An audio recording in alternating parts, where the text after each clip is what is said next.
কিন্তু বাপ নাই, আমি আছি। ঠিক আছে, তোর বাপ আমি।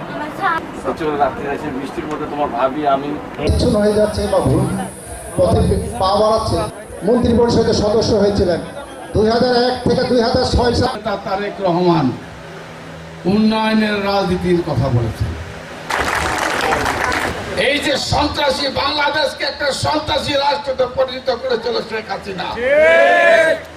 আজকে দেখেন, যদি শেখ হাসিনা চোরের মতো পালিয়ে না যেত, ওর দেহ, ওর মাংস মানুষ খুঁজে পেত না।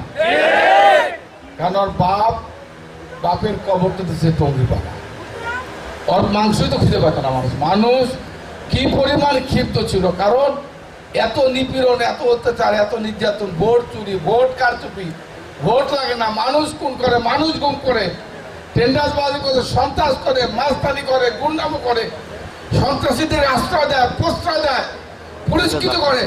তাদের কি ক্ষমতা থাকার কোনো অধিকার আছে বলেন?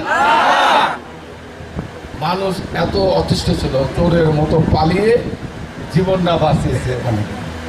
যে কোনো সন্ত্রাসী, যে আওয়ামী সন্ত্রাসীর কারণে আওয়ামী লীগের এই পরিণতি হয়েছে, আমরা চাই তারেক রহমানের নেতৃত্বে বাংলাদেশে আর কোনো সন্ত্রাসী, বাংলাদেশে কোনো মাস্তানি, কোনো জঙ্গি, কোনো চরমপন্থী, এদের স্থান এই বাংলাদেশের মাটিতে, এই অঞ্চলে হতে আমরা দেব না।